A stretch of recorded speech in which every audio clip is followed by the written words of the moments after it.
بسم اللہ الرحمن الرحیم ان علی جن قال قال رسول اللہ صلی اللہ تعالی علیہ وسلم لحسان۔ حضرت علی المرتضیٰ شیر خدا رضی اللہ تعالیٰ عنہ حدیث پاک کے راوی ہیں کہ وہ آپ فرماتے ہیں کہ رسول اللہ صلی اللہ تعالیٰ علیہ وسلم نے حضرت حسان رضی اللہ تعالیٰ عنہ سے فرمایا القلت فی ابی بکر شیئا، کہ کیا میرے یار ابو بکر کے بارے کچھ کہا ہے، مطلب کہ ان کی شان میں کوئی شعر پڑھا ہے؟ فقال نعم، تو انہوں نے عرض کیا ہاں یا رسول اللہ۔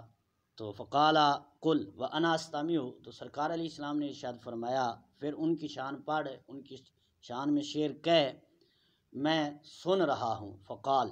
تو حضرت حسان نے شعر پڑھا وثانی اثنین فی الغار المنیف وقد طاف العدو به اذ صعد الجبل وکان حب رسول اللہ قد علموا من البریۃ لم یعدل به رجلا۔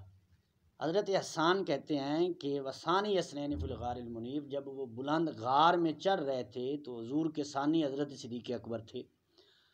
وقد طاف العدو به، اور دشمن اس کے ارد گرد پھر رہے تھے جب کہ وہ پہاڑ پہ چڑھ رہے تھے، اور پھر فرمایا وکان حبا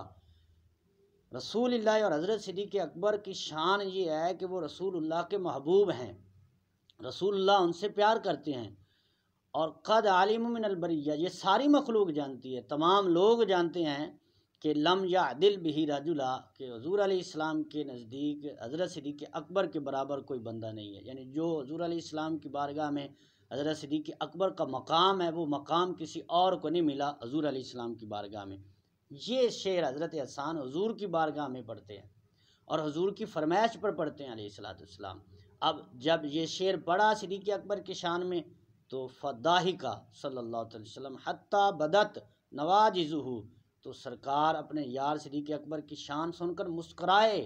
اور راوی کہتے ہیں کہ اتنے مسکرائے، اور راوی بھی حضرت علی رضی اللہ تعالیٰ نے، آپ فرماتے ہیں کہ حضور علیہ السلام اتنا مسکرائے کہ آپ کے نواجذ یعنی آپ کی داڑھیں جو ہیں، داڑھ مبارک جو ہیں وہ بھی نظر آنے لگی، یعنی کہ سرکار صدیق اکبر رضی اللہ تعالیٰ کی شان سن کر اتنے مسکرائے کہ آپ کی داڑھیں مبارک جو ہیں وہ بھی نظر آنے لگ جاتی ہیں۔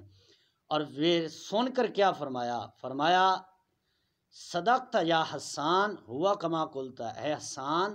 تو نے سچ کہا ہے، میرے یار صدیق اکبر رضی اللہ تعالیٰ کی شان یہی ہے، اور فرمایا تو نے سچ کہا ہوا کما قلتا، وہ ویسے ہی ہے جیسا تو نے کہا، یعنی کہ ان کی شان بیان کرنے کا تو نے حق بیان کر دیا، ان کو اللہ تعالیٰ نے یہی مقام عطا فرمایا ہے جو تو نے بیان کیا ہے۔